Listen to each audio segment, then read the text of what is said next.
जिजामाई, अहिल्याबाई होळकर, फातिमा आईंना सगळ्यांना मी वंदन करतोय आणि पाय ठेवून श्रद्धेने बोलते.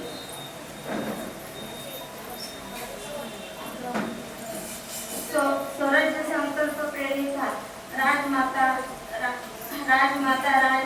राष्ट्रमाता स्वराज्य जननी जिजामाता यांचा जन्म 12 जानेवारी 1598 मध्ये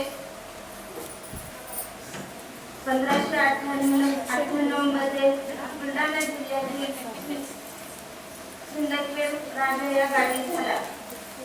आई म्हासा आणि वडील लखोजी राजे सारवांच्या या कुळात 4 मुलांच्या पाठीवर कन्या रत्न जन्माला आली. राघोजी, आचलोजी, बहादूरजी आणि दत्ताजी 5वे रत्न झाला. जिजाबाई यांनी लहान वयातच मैदानी खेळ, युद्धकला, राजनीती, घोडदौड, न्यायदान अवघ्या वयाच्या 9व्या वर्षी आत्मसात केले. वयाच्या 10व्या वर्षी म्हणजे 1610 मध्ये वेरूळचे मालोजीराजे भोसले, माँसाहेब उमाबाई भोसले यांचे पुत्र शहाजीराजे यांच्याशी विवाह झाला. जिजा संसारी रमल्या नाही तर मराठी, अरबी, कन्नड, उर्दू, संस्कृत विविध भाषांमध्ये पत्रलेखन व्यवहार करण्याचे शिक्षण त्यांनी घेतले. पहिला मुलगा संभाजी झाला. त्यानंतर 4 मुली दगावल्या तरीही स्वतः सावरत रयतेवर मुघलांच्या अत्याचाराचे थैमान घालतात. 7 वर्षानंतर शिवनेरी किल्ल्यावर शिवरायांचा जन्म झाला. 19 फेब्रुवारी 1630 साली. आपल्याच प्रमाणे शिवबांना शिक्षण दिलं. त्यांच्या मनात स्वराज्य संकल्पनेचं बीज रुजवलं. शिवरायांच्या प्रत्येक निर्णयात जिजाऊंचा निर्णय होता. म्हणूनच म्हणावंसं वाटतं, धन्य जिजाऊ थोरपराची, माता शिवबाची, स्वराज्याचं देही शिक्षण गाऊ किती मी म्हणते.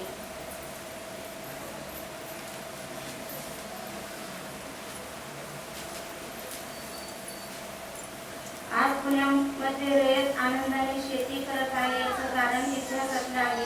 ते असं की याच पुण्याच्या जमिनीत आदिलशहाने पार रोवली होती. त्यावर चप्पल कवटी अडकवली. जो पुण्याच्या भूमीवर पाय ठेवेल त्याचा सर्वनाश होईल अशी धमकी सर्वत्र पुण्यात पसरवली. भीतीचं वातावरण निर्माण झाले. काळी आई ओसाड पडू लागली. पाण्याहून अन्नाहून जनता मरू लागली, गडबडू लागली. आऊसाहेब जिजाऊंना या गोष्टी करतात अस्वस्थ झाल्या. शिवनेरी सोडून जिजाबाई ताबडतोब शिवबांना घेऊन लाल मागे आले.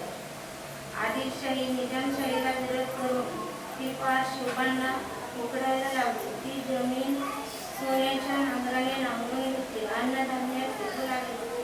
तेव्हा प्रजा पुण्यात आनंदाने नांदू लागली. अशी ती थोर मागणी रयतेच्या उद्धारासाठी थोरच्या मुलाला रणांगणी युद्धासाठी पाठवणारी, अन्याय अत्याचार मिळवणारी पुण्य माता जिजाऊ आई. प्रतिदेवीचे रूप जणते तशी जिजामाऊची रयतेचा सांभाळ करायचा जागीच धावली. शहाजीराजे यांची पत्नी झाली. मालोजीराजे भोसलेंची सून झाली. शिवबाची आई झाली. छत्रपती संभाजींची आजी झाली. स्वराज्याची निर्मिती झाली. इतिहासाची साक्षीदार झाली.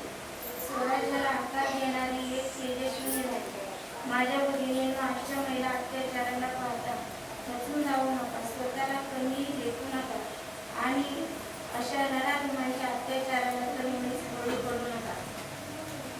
हे भाषण नसून स्त्रीने आत्मविश्वास, आत्मसन्मानाने जगण्याची ताकद आहे, प्रेरणा आहे, आत्मबल आहे. हेच ज्ञान अमृत तुमच्या मुलींना पाठवा तरच उद्याही एक जिजाऊ नवा जन्म घेईल.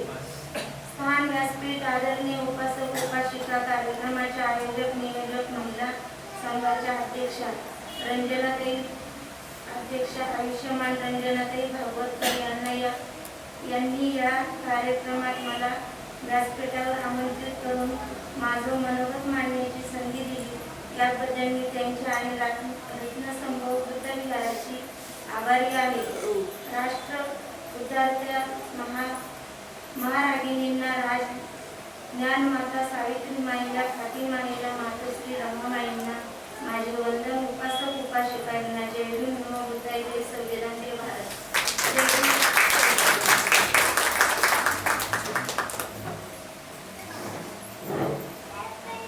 खूप छान ताई खूप सुंदर बोललात.